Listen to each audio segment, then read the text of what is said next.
So grace and truth came through Jesus Christ. There was no grace in the Old Testament. ಕೃಪೆಯು ಸತ್ಯವು ಯೇಸು ಕ್ರಿಸ್ತನ ಮುಖಾಂತರ ಬಂದದ್ದಾಗಿದೆ. ಹಳೆ ಒಡಂಬಡಿಕೆಯಲ್ಲಿ ಕೃಪೆ ಅನ್ನುವಂಥದ್ದು ಇರಲಿಲ್ಲ. Now many Christians ಅನೇಕ ಕ್ರೈಸ್ತರು have believed that grace means the unmerited favor of God. ಈ ರೀತಿಯಾಗಿ ನಂಬಿಕೊಳ್ಳುತ್ತಾರೆ. ಕೃಪೆ ಅಂತ ಅಂದ್ರೆ ಅರ್ಹತೆ ಇಲ್ಲದಂತವರಿಗೆ ದೇವರಿಂದ ದೊರಕುವ ಉಪಕಾರ ಅಥವಾ ಒಲವು ಅಂತ. In fact, the Amplified Bible even uses that as an amplification, which is totally wrong. Amplified Bible ಕೂಡ ಇದನ್ನ ಉಪಯೋಗಿಸಿಕೊಳ್ಳುತ್ತದೆ. ಅದನ್ನ ಏನು ವಿಸ್ತರಿಸಿ ಹೇಳುತ್ತದಲ್ಲ ಅದು ಕೂಡ ತಪ್ಪಾಗಿರುವಂತದ್ದಾಗಿದೆ. It's not the Bible is wrong, the Amplified translation of it is wrong. Bible ತಪ್ಪಾಗಿದೆ ಅಂತ ನಾನು ಹೇಳ್ತಾ ಇಲ್ಲ, ಅದರ ಒಂದು ವಿಸ್ತರಿಸಿ ಹೇಳಿದಂತ ಆಂಪ್ಲಿಫೈಡ್ ಅನುವಾದ ತಪ್ಪಾಗಿದೆ. Because that's what all Bible schools teach. ಅದನ್ನೇ Bible ಸ್ಕೂಲ್ಗಳು ಬೋಧಿಸುವಂತದ್ದಾಗಿದೆ. I remember in one church in the United States I was saying that ನನಗಿನ್ನು ನೆನಪಿದೆ, ಯುನೈಟೆಡ್ ಸ್ಟೇಟ್ ನಲ್ಲಿರುವಂತ ಒಂದು ಸಭೆಯಲ್ಲಿ ನಾನು ಈ ರೀತಿಯಾಗಿ ಹೇಳುತ್ತಿದ್ದೆ, grace is not the unmerited favor of God. ಕೃಪೆ ಅಂದ್ರೆ ಅರ್ಹತೆ ಇಲ್ಲದಂತವರಿಗೆ ದೇವರಿಂದ ದೊರಕುವ ಉಪಕಾರ ಅಥವಾ ಒಲವು ಅಂತ ಅರ್ಥ ಅಲ್ಲ. And I explained it as I will in a moment. ನಾನು ಕೆಲವೇ ಕ್ಷಣಗಳಲ್ಲಿ ಅದನ್ನು ವಿವರಿಸಿ ಹೇಳುತ್ತೇನೆ. And somebody came to me and said, ನನ್ನ ಹತ್ರ ಯಾರೋ ಒಬ್ರು ಬಂದು ಈ ರೀತಿಯಾಗಿ ಹೇಳಿದ್ರು, Brother Zach, you have with one sentence demolished what all the Bible schools are teaching. ಸಹೋದರ ಜಾಕ್ ರವರೇ, ಇಡೀ ಬೈಬಲ್ ಸ್ಕೂಲ್ನವರು ಏನು ಬೋಧಿಸ್ತಾ ಇದಾರಲ್ಲ ಅದನ್ನ ಒಂದೇ ಒಂದು ಹೇಳಿಕೆಯಲ್ಲಿ ನೀವು ಅದನ್ನ ನಾಶ ಮಾಡಿಬಿಟ್ರಿ ಅಂತ. I said that's fine. But you need to hear the truth of God's word. ನಾನು ಹೇಳಿದೆ, ಪರವಾಗಿಲ್ಲ, ನೀವು ದೇವರ ವಾಕ್ಯದ ಸತ್ಯವನ್ನ ಕೇಳಿಸಿಕೊಳ್ಳಬೇಕು ಅಂತ. Unmerited favor means ಅರ್ಹತೆ ಇಲ್ಲದವರಿಗೆ ಉಪಕಾರ ಅಂತ ಅಂದ್ರೆ I got a favor from God which I did not deserve. ನಾನು ದೇವರಿಂದ ಒಲವನ್ನ ಅಥವಾ ಉಪಕಾರವನ್ನ ಪಡೆದುಕೊಂಡಿದ್ದೇನೆ, ಅದಕ್ಕೆ ನಾನು ಅರ್ಹನಲ್ಲದಿದ್ರೂ ಕೂಡ ಅಂತ ಅರ್ಥ. Is that grace? If that is grace, ಅದು ಕೃಪೆನಾ? ಹಾಗಾದ್ರೆ ಅದೇ ಕೃಪೆ ಅನ್ನೋದಾದ್ರೆ then all 6 billion people in the world get grace. ಇಡೀ ಲೋಕದಲ್ಲಿರುವಂತ 6 ಬಿಲಿಯನ್ ಗಟ್ಟಲೆ ಜನರು ಆ ಒಂದು ಕೃಪೆಯನ್ನ ಪಡೆದುಕೊಳ್ಳುತ್ತಾರೆ. Can you tell me one person in the world who gets a favor from God which he deserves? ಜಗತ್ತಿನಲ್ಲಿ ದೇವರಿಂದ ಅರ್ಹವಾದ ದಯೆಯನ್ನ ಪಡೆಯುವ ಒಬ್ಬ ವ್ಯಕ್ತಿಯನ್ನ ಹೇಳಿ ನೋಡೋಣ. No. ಯಾರು ಇಲ್ಲ. Can you tell me one person in the world who doesn't get any favor from God? ದೇವರಿಂದ ಯಾವುದೇ ಉಪಕಾರ ಅಥವಾ ದಯೆಯನ್ನ ಪಡೆದುಕೊಳ್ಳದಂತ ಒಬ್ಬನೇ ಒಬ್ಬ ವ್ಯಕ್ತಿಯನ್ನ ಹೇಳ್ರಿ ನೋಡೋಣ ಈ ಜಗತ್ತಿನಲ್ಲಿ. They get health, they get money, ಅವರು ಆರೋಗ್ಯವನ್ನ ಪಡೆದುಕೊಳ್ಳುತ್ತಾರೆ, ಹಣವನ್ನ ಪಡೆದುಕೊಳ್ಳುತ್ತಾರೆ, they get a house to live in, they get sun, they get rain, they're getting favor from God. ಅವರು ನೆಲೆಸಲು ಮನೆಯನ್ನು, ಸೂರ್ಯನನ್ನು, ಮಳೆಯನ್ನು ಪಡೆದುಕೊಳ್ಳುತ್ತಾರೆ, ಇದರ ಮುಖಾಂತರ ದೇವರ ಉಪಕಾರವನ್ನು ಪಡೆದುಕೊಳ್ಳುತ್ತಾರೆ. And they don't deserve it, then they're all getting grace. ಅವರು ಅದಕ್ಕೆ ಅರ್ಹರಲ್ಲ, ಆದರೂ ಕೂಡ ಅವರು ಕೃಪೆನ ಪಡೆದುಕೊಳ್ಳುತ್ತಿದ್ದಾರೆ. ಹಾಗಾದ್ರೆ that's a deception. ಅದು ವಂಚನೆ. Grace is not the unmerited favor of God. ಕೃಪೆಯು ಅರ್ಹತೆ ಇಲ್ಲದಂತವರಿಗೆ ದೇವರಿಂದ ದೊರಕುವಂತ ದಯೆ ಅಥವಾ ಉಪಕಾರವಲ್ಲ. If you look at the Bible, ನೀವು ಸತ್ಯವೇದವನ್ನ ನೋಡೋದಾದ್ರೆ there are 2 verses particularly that tell us what grace is. ಕೃಪೆ ಅಂದ್ರೆ ಏನು ಅಂತ 2 ಪ್ರತ್ಯೇಕ ವಚನಗಳು ನಮಗೆ ಹೇಳಲ್ಪಟ್ಟಿವೆ. And I'll show them to you. One is, ನಾನು ನಿಮಗೆ ಅವುಗಳನ್ನ ತೋರಿಸ ಬಯಸುತ್ತೇನೆ. ಅದರಲ್ಲಿ ಒಂದು Hebrews 4 in verse 12. ಹಿಬ್ರಿಯ 4ನೇ ಅಧ್ಯಾಯ 12ನೇ ವಚನ. Whenever people don't study the Bible, ಜನರು ಸತ್ಯವೇದವನ್ನು ಅಧ್ಯಯನ ಮಾಡದಿರುವಾಗ they get all these crazy definitions which become very popular. ಅವರು ಒಂದು ರೀತಿ ಹುಚ್ಚುತನದ ವ್ಯಾಖ್ಯಾನವನ್ನ ಪಡೆದುಕೊಳ್ಳುತ್ತಾರೆ. ಅವೆಲ್ಲ ಒಂದು ರೀತಿ ಜನಪ್ರಿಯಗೊಂಡಿರ್ತವೆ and which are never found in scripture. ಅವು ಸತ್ಯವೇದದ ವಚನಗಳಲ್ಲಿ ಕಂಡು ಬರೋದೇ ಇಲ್ಲ. One of the things I decided, ನಾನು ಒಂದು ಸಂಗತಿ ನಿರ್ಧರಿಸಿದ್ದು ಏನಪ್ಪಾ ಅಂದ್ರೆ 47 years ago when I started studying the Bible, 47 ವರ್ಷಗಳ ಹಿಂದೆ ನಾನು ಸತ್ಯವೇದದ ಅಧ್ಯಯನವನ್ನ ಆರಂಭಿಸಿದಾಗ was that I would never believe what another person taught me unless I found it in the Bible. ನಾನು ಸತ್ಯವೇದದ ವಚನದಲ್ಲಿ ಕಂಡುಕೊಳ್ಳದೆ ಇರುವಂತದ್ದನ್ನ ಮತ್ತೊಬ್ಬ ತಿಳಿಸಿದಾಗ ಅದನ್ನ ನಂಬೋದಿಲ್ಲ ಅಂತ. In spiritual matters, in Christian matters. ಆತ್ಮಿಕ ವಿಷಯಗಳಲ್ಲಿ ಮತ್ತು ಕ್ರೈಸ್ತ ಸಂಗತಿಗಳಲ್ಲಿ. And that has protected me from all these wrong definitions. ಅದು ನನ್ನನ್ನು ಈ ಒಂದು ರೀತಿ ತಪ್ಪಾದ ಆ ಒಂದು ವ್ಯಾಖ್ಯಾನಗಳಿಂದ ನನ್ನನ್ನು ಸಂರಕ್ಷಿಸಿತು. And wrong understandings and wrong doctrines all these years. ತಪ್ಪಾದ ತಿಳುವಳಿಕೆಯಿಂದ ಮತ್ತು ತಪ್ಪಾದ ಸಿದ್ಧಾಂತಗಳಿಂದ ನನ್ನ ಈ ಎಲ್ಲಾ ವರ್ಷಗಳಲ್ಲಿ ಅದು ಸಂರಕ್ಷಿಸಿತು. That's what I tell people myself. Don't believe what I say unless I can show it to you in the scriptures. ಅದಕ್ಕಾಗಿ ನಾನು ಜನರಿಗೆ ಯಾವಾಗಲೂ ಹೇಳಕ್ಕೆ ಇಷ್ಟಪಡ್ತೇನೆ, ಸತ್ಯವೇದದ ವಚನದಿಂದ ನಾನು ತೋರಿಸದೆ ಇರುವಂತದ್ದನ್ನ ನಾನು ಹೇಳುವಾಗ ಅದನ್ನ ನಂಬಬೇಡ್ರಿ ಅಂತ. Some things I'll tell you openly is my opinion. ಕೆಲವೊಮ್ಮೆ ನಾನು ಬಹಿರಂಗವಾಗಿ ಹೇಳುತ್ತೇನೆ, ಇದು ನನ್ನ ಸ್ವಂತ ಅಭಿಪ್ರಾಯ. But when it comes to grace, it's not my opinion. ಆದ್ರೆ ಕೃಪೆ ಅನ್ನುವಂತ ವಿಷಯಕ್ಕೆ ಬರುವಾಗ ಅದು ನನ್ನ ಅಭಿಪ್ರಾಯವಲ್ಲ. There's not a single verse in the Bible which says that God's grace is God's unmerited favor. ಸತ್ಯವೇದದ ಒಂದೇ ಒಂದು ವಚನಗಳಲ್ಲಿ ಈ ರೀತಿಯಾಗಿ ಹೇಳಿಲ್ಲ. ಕೃಪೆ ಅಂತ ಅಂದ್ರೆ ಅರ್ಹತೆ ಇಲ್ಲದಂತವರಿಗೆ ದೇವರಿಂದ ದೊರಕುವ ದಯೆ ಅಥವಾ ಉಪಕಾರ ಅಂತ. In the King James version you find Kings James version ನಲ್ಲಿ ನೀವು ಕಂಡುಕೊಳ್ಳುವುದೇನೆಂದ್ರೆ verses like Noah found grace in the eyes of the Lord in Genesis chapter 6. ಆದಿಕಾಂಡ 6ನೇ ಅಧ್ಯಾಯದಲ್ಲಿ ಹೇಳೋ ಪ್ರಕಾರ ನೋಹನು ಕರ್ತನ ದೃಷ್ಟಿಯಲ್ಲಿ ಕೃಪೆಯನ್ನು ದೊರಕಿಸಿಕೊಂಡನು ಅಂತ ಹೇಳತ್ತಲ್ಲಿ. But you go to the NASB which translates this more accurately. ಆದ್ರೆ ನೀವು NASB ಗೆ ಹೋಗುವಾಗ ಅಲ್ಲಿ ಬಹಳ ನಿಖರವಾಗಿ ಹೇಳಿದೆ. He found favor in the eyes of the Lord. A lot of people find favor in the eyes of the Lord. ಆತನು ಕರ್ತನ ದೃಷ್ಟಿಯಲ್ಲಿ ದಯೆಯನ್ನ ಹೊಂದಿಕೊಂಡನು ಅಂತ ಹೇಳಲ್ಪಟ್ಟಿದೆ. ಅನೇಕ ಜನರು ಕರ್ತನ ದೃಷ್ಟಿಯಲ್ಲಿ ದಯೆಯನ್ನ ದೊರಕಿಸಿಕೊಳ್ಳುತ್ತಾರೆ. But that's not grace. ಅದು ಕೃಪೆ ಅಲ್ಲ. Grace came only through Jesus Christ. ಕೃಪೆಯು ಯೇಸು ಕ್ರಿಸ್ತನ ಮುಖಾಂತರವಾಗಿ ಮಾತ್ರ ಬಂದದ್ದಾಗಿದೆ. Nobody had it in the Old Testament, not even John the Baptist.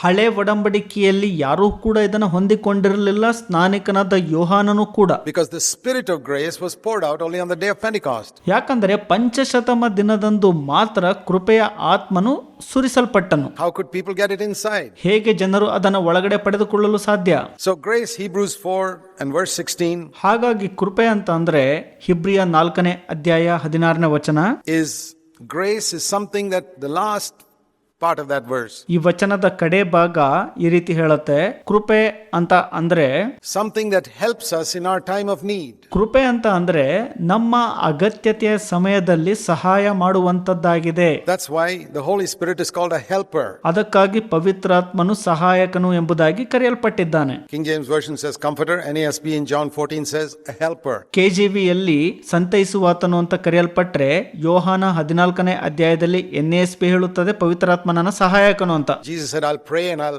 send you another helper. ಯೇಸು ಸ್ವಾಮಿ ಹೇಳುತ್ತಾರೆ, ನಾನು ಪ್ರಾರ್ಥಿಸುತ್ತೇನೆ, ನಿಮಗಾಗಿ ಸಹಾಯಕನನ್ನು ಕಳುಹಿಸಿ ಕೊಡುತ್ತೇನೆ ಅಂತ. The helper gives us help, or in other words he gives us grace. ಸಹಾಯಕನು ನಮಗೆ ಸಹಾಯವನ್ನ ಕೊಡುತ್ತಾನೆ. ಮತ್ತೊಂದು ಅರ್ಥದಲ್ಲಿ ಹೇಳಬೇಕಂದ್ರೆ ಕೃಪೆಯನ್ನ ನೀಡುತ್ತಾನೆ. Grace for what? To help me in my time of need. ಕೃಪೆ ಅಂದ್ರೆ ಏನು? ನನ್ನ ಅಗತ್ಯತೆಯ ಸಮಯದಲ್ಲಿ ಸಹಾಯ ಮಾಡುವಂತದ್ದಾಗಿದೆ. And here it's talking about temptation in verse 15. ಇಲ್ಲಿ 15ನೇ ವಚನದಲ್ಲಿ ಶೋಧನೆಯ ಕುರಿತಾಗಿ ಮಾತನಾಡಲ್ಪಟ್ಟಿದೆ. We have a high priest who was tempted in all things as we are. ನಮಗಿರುವ ಮಹಾಯಾಜಕನು ನಮ್ಮ ಹಾಗೆ ಸರ್ವ ವಿಷಯಗಳಲ್ಲಿ ಶೋಧನೆಗೆ ಗುರಿಯಾದನು, And he did not sin. ಆದರೆ ಪಾಪ ಮಾಡಲಿಲ್ಲ. Now let us go to the throne of grace, so we also get the same help. ಹಾಗಾಗಿ ನಾವು ಕೃಪಾ ಸಿಂಹಾಸನದ ಬಳಿಗೆ ಹೋಗೋಣ, ನಾವು ಕೂಡ ಅದೇ ರೀತಿಯ ಸಹಾಯವನ್ನ ಪಡೆದುಕೊಳ್ಳಬಹುದು. In our time of need, and I'll tell you what your time of need is when you're tempted. ನಮ್ಮ ಅಗತ್ಯತೆಯ ಸಮಯದಲ್ಲಿ, ನಮ್ಮ ಅಗತ್ಯತೆಯ ಸಮಯ ಅಂದ್ರೆ ಶೋಧನೆಯ ಸಮಯದಲ್ಲಿ, When you're tempted to lust, when you're tempted to get angry, ನೀವು ಮೋಹಿಸುವಂತ ಶೋಧನೆಗೆ ಒಳಗಾದಾಗ ಅಥವಾ ಕೋಪಗೊಳ್ಳುವಂತ ಶೋಧನೆಗೆ ಒಳಗಾದಾಗ, when you're tempted to be bitter, when you're tempted to be jealous, when you're tempted to live for yourself, ನೀವು ಕಹಿ ಭಾವನೆ ಮತ್ತು ಹೊಟ್ಟೆ ಕಿಚ್ಚು ಮತ್ತು ನಿಮಗಾಗಿ ಜೀವಿಸುವಂತ ಶೋಧನೆಗೆ ಒಳಬಿದ್ದಾಗ, to do your own will, not to die to yourself, you're tempted. ನೀವು ನಿಮ್ಮ ಸ್ವಾರ್ಥಕ್ಕೆ ಸಾಯದೆ ನಿಮ್ಮ ಚಿತ್ತವನ್ನ ಮಾಡುವಂತ ಶೋಧನೆಗೆ ಬೀಳ್ತೀರಿ, ಶೋಧನೆಯಲ್ಲಿಯೇ ಇರ್ತೀರಿ. You know what you need? Grace. In the time of need. ಆಗ ನಿಮಗೇನ್ ಬೇಕು ಗೊತ್ತಾ? ಕೃಪೆ ಬೇಕು. ನಿಮ್ಮ ಸಮಯೋಚಿತವಾದ ಸಮಯದಲ್ಲಿ ಸಹಾಯ ಬೇಕು. You won't get it unless you go to the throne of grace and ask for it. ನೀವು ಕೃಪೆಯ ಸಿಂಹಾಸನದ ಬಳಿಗೆ ಹೋಗಿ ಕೇಳದೇನೆ ಆ ಕೃಪೆಯನ್ನ ನೀವು ಪಡೆದುಕೊಳ್ಳಲು ಆಗುವುದಿಲ್ಲ. You don't have because you don't ask. ನೀವು ಕೇಳಿಲ್ಲ, ಅದಕ್ಕಾಗಿ ಅದನ್ನು ಹೊಂದಿಕೊಂಡಿಲ್ಲ. It says, let us go boldly to the throne of grace. ಇಲ್ಲಿ ಹೇಳುತ್ತೆ, ಧೈರ್ಯದಿಂದ ಕೃಪಾ ಸಿಂಹಾಸನದ ಬಳಿಗೆ ಬರೋಣ ಅಂತ. Where we receive mercy. Mercy is forgiveness for our past sins. ಅಲ್ಲಿ ನಮಗೆ ದಯೆಯು ಅಂದರೆ ಕರುಣೆಯು ದೊರೆಯುವಂತದ್ದು, ಅಂದ್ರೆ ನಮ್ಮ ಹಿಂದಿನ ಪಾಪಕ್ಕಾಗಿ. Mercy and grace are not the same. ಕರುಣೆ ಮತ್ತು ಕೃಪೆ ಎರಡು ಸಮನಾದದ್ದಲ್ಲ. A lot of Christians think they are the same. ಅನೇಕ ಕ್ರೈಸ್ತರು ಯೋಚಿಸುತ್ತಾರೆ ಎರಡೂ ಒಂದೇ ಅಂತ. Mercy is an Old Testament word. ಕರುಣೆಯು ಹಳೆ ಒಡಂಬಡಿಕೆಯ ಪದವಾಗಿದೆ. There are plenty of it in the Old Testament. Forgiveness for our past sins. ಹಳೆ ಒಡಂಬಡಿಕೆಯಲ್ಲಿ ಕರುಣೆ ಎನ್ನುವಂಥದ್ದು ಬಹಳಷ್ಟಿದೆ. ಅದು ನಮ್ಮ ಹಿಂದಿನ ಕಾಲದ ಪಾಪಕ್ಕಾಗಿ ಸಿಗುವಂತ ಕ್ಷಮಾಪಣೆ. Grace is help for the future. ಕೃಪೆಯು ನಮ್ಮ ಭವಿಷ್ಯಕ್ಕಾಗಿ ದೊರೆಯುವಂತ ಸಹಾಯವಾಗಿದೆ. Mercy relates to the past, grace relates to the future. ಕರುಣೆಯು ಹಿಂದಿನ ಕಾಲಕ್ಕೆ ಸಂಬಂಧಿಸಿದೆ, ಕೃಪೆಯು ಮುಂದಿನ ಕಾಲಕ್ಕೆ ಸಂಬಂಧಿಸಿದೆ. Mercy was there in the Old Covenant too. Grace only in the New Covenant. ಕರುಣೆಯು ಹಳೆ ಒಡಂಬಡಿಕೆ ಅಲ್ಲಿಯೂ ಕೂಡ ಇತ್ತು, ಆದರೆ ಕೃಪೆಯು ಹೊಸ ಒಡಂಬಡಿಕೆಯಲ್ಲಿ ಮಾತ್ರ ಬರುವಂತದ್ದಾಗಿದೆ. Grace is help to overcome my sinful nature. ನನ್ನ ಪಾಪವುಳ್ಳಂತ ಸ್ವಭಾವವನ್ನ ಜಯಿಸಲು ಕೃಪೆಯು ಸಹಾಯ ಮಾಡುವಂತದ್ದಾಗಿದೆ. And mercy is forgiveness for the sins I've committed through my sinful nature in the past. ಹಿಂದಿನ ಕಾಲದಲ್ಲಿ ನನ್ನ ಪಾಪ ಸ್ವಭಾವದಿಂದ ಮಾಡಿದಂತ ಪಾಪಕ್ಕೆ ಕ್ಷಮಾಪಣೆಯಾಗಿ ಕರುಣೆಯು ಬರುವಂತದ್ದಾಗಿದೆ. Jesus never needed mercy because he never sinned. ಯೇಸು ಸ್ವಾಮಿಗೆ ಕರುಣೆಯ ಅವಶ್ಯಕತೆ ಇರಲಿಲ್ಲ, ಯಾಕಂದ್ರೆ ಯೇಸು ಸ್ವಾಮಿಯು ಪಾಪವನ್ನೇ ಮಾಡಿರಲಿಲ್ಲ. Did he need grace? He certainly did. ಯೇಸು ಸ್ವಾಮಿಗೆ ಕೃಪೆಯ ಅಗತ್ಯತೆ ಇತ್ತ, ನಿಶ್ಚಯವಾಗಿ. People are shocked when they hear that. You mean Jesus needed grace? ಜನರಿಗೆ ಇದನ್ನ ಕೇಳುವಾಗ ಬಹಳ ಅಚ್ಚರಿ ಅನ್ಸತ್ತೆ.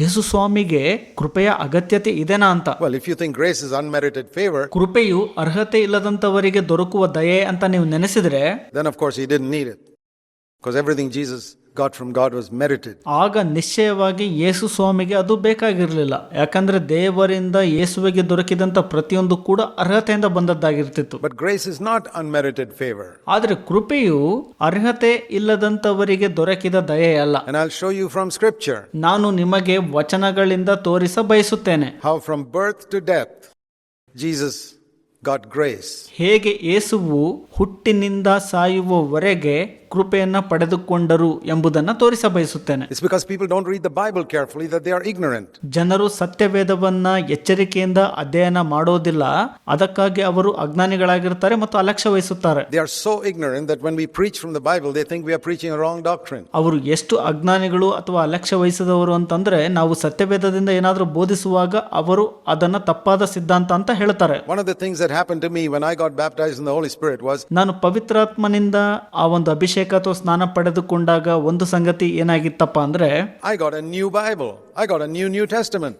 ನಾನು ಹೊಸ ಸತ್ಯವೇದವನ್ನ ಪಡೆದುಕೊಂಡೆ, ಹೊಸ ಒಡಂಬಡಿಕೆಯನ್ನ ಪಡೆದುಕೊಂಡೆ. Not new in the sense that it was written by somebody else. ಹೊಸದು ಅಂದ್ರೆ ಅರ್ಥ ಇನ್ನೊಬ್ಬರಿಂದ ಬರೆಯಲ್ಪಟ್ಟಿದ್ದು ಅಂತ ಅರ್ಥ ಅಲ್ಲ. ಅದು Same Bible became living. ಅದೇ ಸತ್ಯವೇದವು ನನಗೆ ಜೀವವುಳ್ಳದ್ದಾಗಿತ್ತವಾಗ. My eyes got open to see a lot of things which I never saw before. ನನ್ನ ಕಣ್ಣು ತೆರೆಯಲ್ಪಟ್ಟವು, ಹಿಂದೆ ನೋಡದಂತ ಅನೇಕ ಸಂಗತಿಗಳನ್ನ ನಾನು ನೋಡಿದೆ. So here it is. Let me show you this. ಅದು ಇಲ್ಲಿದೆ, ನಾನು ನಿಮಗೆ ಅದನ್ನ ತೋರಿಸ ಬಯಸುತ್ತೇನೆ. First of all, in Luke chapter 2,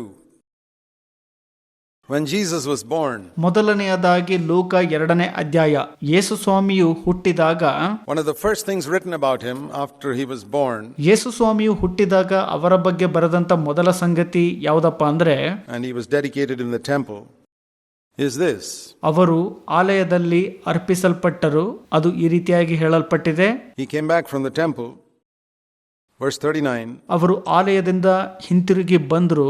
39ನೇ ವಚನ ಈ ರೀತಿ ಹೇಳುತ್ತೆ. Luke 2:39. This is when he was a baby.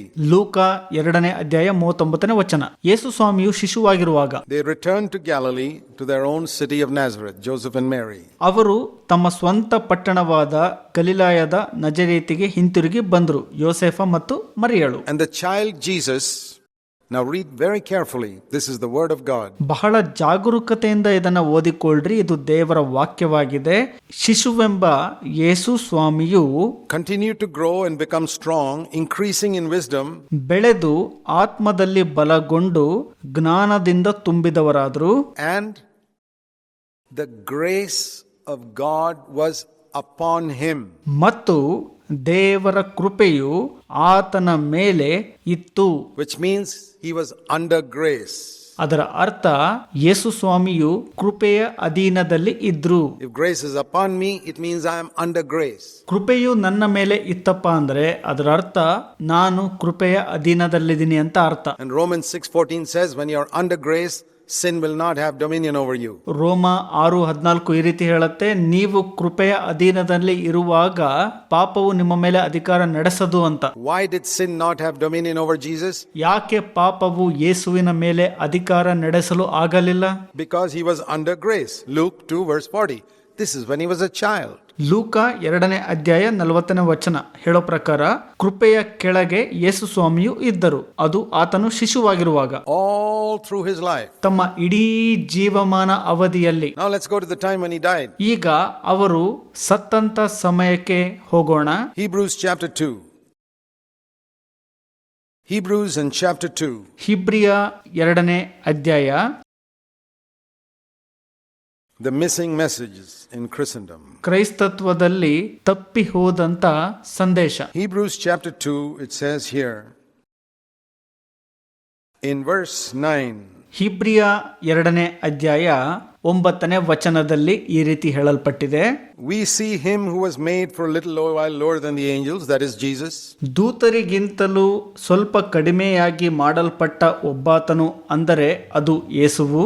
Because of the suffering of death. ಯಾಕಂದರೆ ಮರಣದ ಶ್ರಮೆಯ ಅನುಭವಕ್ಕಾಗಿ. The way in which Jesus was made lower than the angels is ದೂತರಿಗಿಂತ ಯೇಸುವು ಕಡಿಮೆಯಾಗಿ ಮಾಡಲ್ಪಟ್ಟದ್ದರ ಮಾರ್ಗ ಯಾವುದಪ್ಪ ಅಂದ್ರೆ that he died. Angels don't die. ಯೇಸು ಮರಣ ಹೊಂದಿದ್ರು, ದೂತರು ಎಂದಿಗೂ ಮರಣ ಹೊಂದೋದಿಲ್ಲ. So when Jesus died, he was brought to a position lower than angels who don't die. ಯೇಸು ಸ್ವಾಮಿಯು ಮರಣ ಹೊಂದಿದಾಗ ಎಂದಿಗೂ ಕೂಡ ಮರಣ ಹೊಂದದಂತ ದೂತರಿಗಿಂತ ಕೆಳಗಿನ ಸ್ಥಾನವನ್ನ ದೊರಕಿಸಿಕೊಂಡ್ರು. He is now crowned with glory and honor. ಮಹಿಮೆಯನ್ನು ಮಾನವನ್ನು ಕಿರೀಟವಾಗಿ ಹೊಂದಿರುವುದನ್ನ ನಾವು ನೋಡುತ್ತೇವೆ. By the grace of God, he tasted death for us.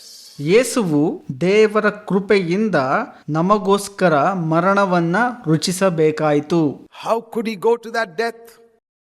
By the grace of God. ಹೇಗೆ ಯೇಸು ಸ್ವಾಮಿಯು ಮರಣಕ್ಕೆ ಹೋಗಬೇಕಾಗಿತ್ತು? ಅದು ಕೃಪೆಯಿಂದ. What did he have as a child?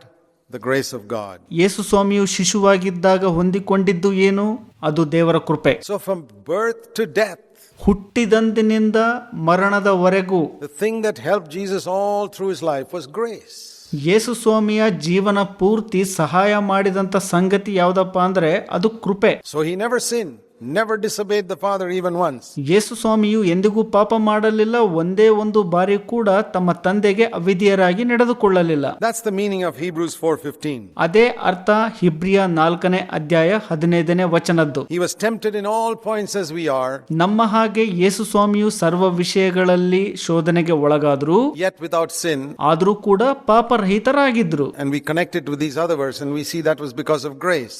ನಾವು ಈ ವಚನಗಳನ್ನ ಒಂದಕ್ಕೊಂದು ಸಂಪರ್ಕ ಇಟ್ಟು ನೋಡುವಾಗ ಅದು ಕೃಪೆಯಿಂದಲೇ ಎಂಬುದಾಗಿ ತಿಳಿದು ಬರುತ್ತದೆ. And therefore it says, ಅದಕ್ಕಾಗಿ ಇಲ್ಲಿ ಹೇಳಲ್ಪಟ್ಟಿದೆ, let's go now, we can also go because he was like us.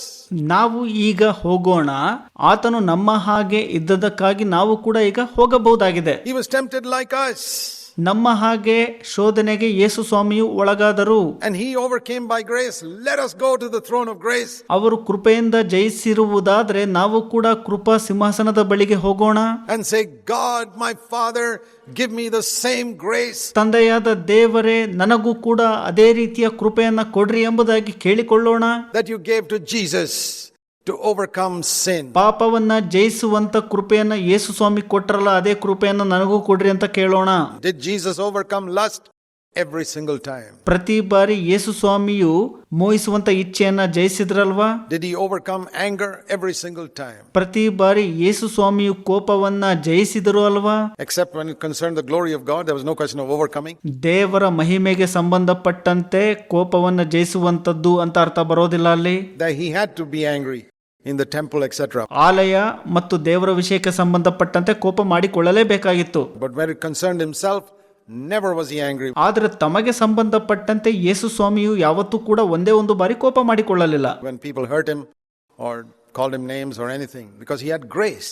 ಜನರು ಯೇಸುವನ್ನ ನೋಯಿಸಿದ್ರು ಮತ್ತು ಬೇರೆ ಬೇರೆ ಹೆಸರುಗಳಿಂದ ಕರೆದರೂ ಕೂಡ ಕೋಪ ಮಾಡಿಕೊಳ್ಳಲಿಲ್ಲ, ಯಾಕಂದ್ರೆ ಯೇಸು ಕೃಪೆಯನ್ನು ಹೊಂದಿಕೊಂಡಿದ್ದರು. He was never offended. ಅವರು ಯಾವತ್ತೂ ಕೂಡ ನೊಂದುಕೊಳ್ಳಲಿಲ್ಲ ಅಥವಾ ಬೇಸರ ಮಾಡಿಕೊಳ್ಳಲಿಲ್ಲ. You know, I am amazed that so many believers ನನಗೆ ವಿಸ್ಮಯ ಅನ್ಸತ್ತೆ, ಅನೇಕ ವಿಶ್ವಾಸಿಗಳು get angry, get offended and they just take it for granted. ಕೋಪ ಮಾಡಿಕೊಳ್ಳುತ್ತಾರೆ ಮತ್ತು ಬೇಸರ ಪಟ್ಟಿಕೊಳ್ಳುತ್ತಾರೆ ಮತ್ತು ಅದನ್ನ ಸಹಜವಾಗಿ ತೆಗೆದುಕೊಳ್ಳುತ್ತಾರೆ. Oh well, we are supposed to live like that. Why? ನಾವು ಆ ರೀತಿಯಾಗಿಯೇ ಜೀವಿಸಬೇಕು ಅಂತ ಅಂದುಕೊಳ್ಳುತ್ತಾರೆ. ಯಾಕದು? Because they look at other believers around them who get offended, get angry, lust. ಯಾಕಂದ್ರೆ ಅವರು ಕೋಪ ಮಾಡಿಕೊಳ್ಳುವಂತ ಮತ್ತು ಮೋಹಿಸುವಂತ ಮತ್ತು ಬೇಸರ ಪಟ್ಟಿಕೊಳ್ಳುವಂತ ಇತರ ವಿಶ್ವಾಸಿಗಳನ್ನ ನೋಡುತ್ತಾರೆ. And say that's normal. A lot of young people say ಇದೆಲ್ಲ ಸಾಮಾನ್ಯ ಅಂತ ಹೇಳ್ತಾರೆ. ಅನೇಕ ಯೌವನಸ್ಥರು ಹೇಳ್ತಾರೆ, well, all young people do all these terrible things. ಎಲ್ಲಾ ಯೌವನಸ್ಥರು ಈ ರೀತಿಯ ಭಯಾನಕ ಸಂಗತಿಗಳನ್ನ ಮಾಡ್ತಾ ಇರ್ತಾರೆ. They lust and sin in so many ways, so I suppose I'm normal. You're not normal.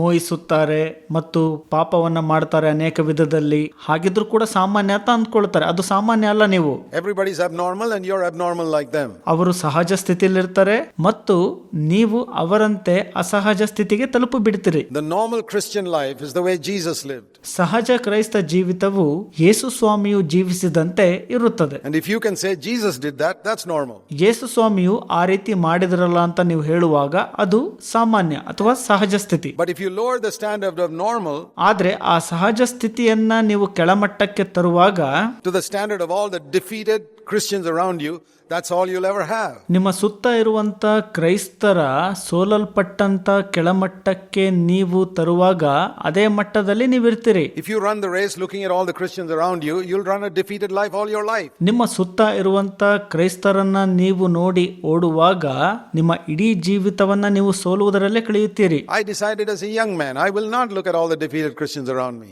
ನಾನು ಯೌವನಸ್ಥನಾಗಿರುವಾಗ ನಿರ್ಧರಿಸಿಕೊಂಡೆ, ನಾನು ನನ್ನ ಸುತ್ತಮುತ್ತ ಇರುವಂತ ಸೋಲಲ್ಪಟ್ಟಂತ ಕ್ರೈಸ್ತರನ್ನ ನೋಡಬಾರದು ಅಂತ. I've said to people in CFC, don't look at all the worldly sisters around you. ನಾನು CFC ಯಲ್ಲಿರುವಂತವರಿಗೆ ಈ ರೀತಿ ಹೇಳಿದ್ದೇನೆ, ನಿಮ್ಮ ಸುತ್ತಮುತ್ತ ಇರುವಂತ ಲೌಕಿಕ ಸಹೋದರಿಯರನ್ನ ನೋಡಬೇಡ್ರಿ ಅಂತ.